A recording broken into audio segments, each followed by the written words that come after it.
Good morning students. Let's continue today's lecture.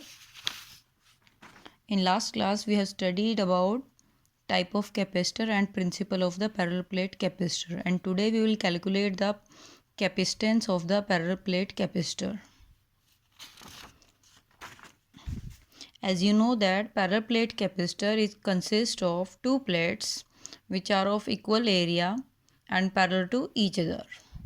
Here are the two plates. This is plate 1 and this is 2. First plate is being insulated, that means charge will remain as such. If we will connect it to the positive terminal of the battery, that means positive charge will reside at the first plate, and due to this positive charge, the second plate which is nearby to the first, negative charge will come close to the positive side and the positive charge on the outer side. Here in the parallel plate capacitor, the positive and the negative charge always remains on the inner faces, as this negative charge will attract the whole of the positive charge which at the outer surface towards the inner surface. And at the second plate, the positive charge being free and connected to the earth will flow to the ground. Clear students? Let's assume sigma is the surface charge density of the first plate and minus sigma is the surface charge density of the second plate. So sigma equals to, as you know, Q divided by A, where Q is the charge given to the first plate and A is the area of the plate. And this is the second plate having surface charge density minus sigma, which would be equals to minus Q divided by A. Let's again assume the D is the distance between the two plates. Therefore, the electric field which we should calculate here, because for the capacitance we should have an idea about the two parameters, that is electric field and the potential difference. Let's calculate the electric field in between the plates. This is the first plate to which we have given positive charge.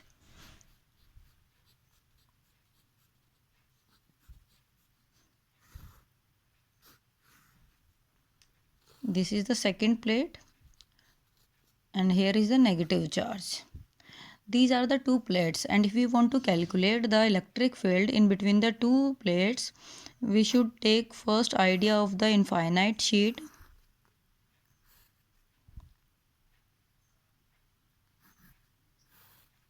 Let's assume a Gaussian surface.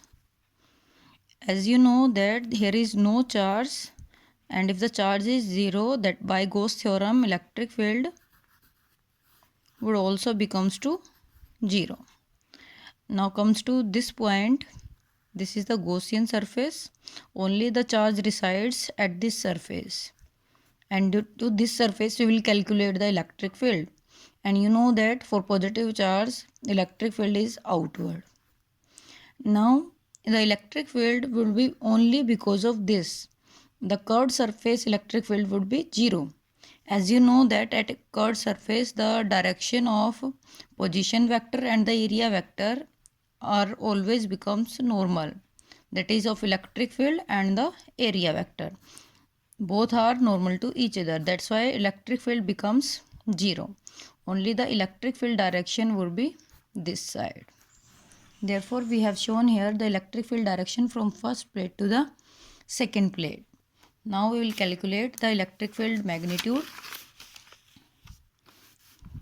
As you know that electric field for an infinite sheet equals to sigma by epsilon naught, where sigma is the surface charge density, and we can put the value of the sigma. It would become Q divided by epsilon naught A. Now we will calculate the potential difference.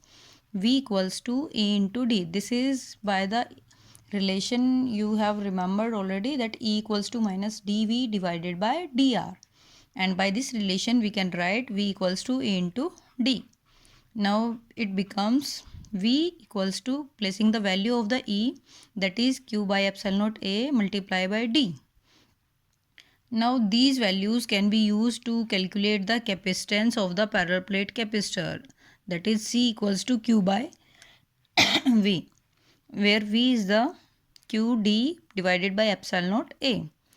by cancelling the equal parameters, we have epsilon naught A divided by D. That is, capacitance of parallel plate capacitor comes out to be epsilon naught A by D. Here epsilon naught is the permittivity of the free space, that is air or vacuum, and A is the area of the plate and D is the distance between the two plates. That is, capacitance depends only upon these two parameters, that is A and D. If the area of the plates increases, capacitance increases, but by inversely D. That is, if distance increases, capacitance decreases. Clear, students? Here we have taken air or vacuum as the medium in between the plates.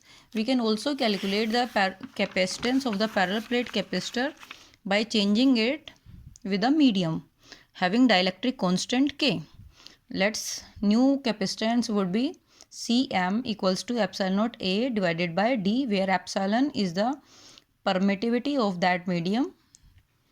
Here it would be epsilon R multiplied by epsilon naught. This is the dielectric constant A divided by D. This is the capacitance of air or vacuum, so we can place the value of C naught in place of this. Therefore, Cm equals to epsilon R C naught, and this is dielectric constant K C naught.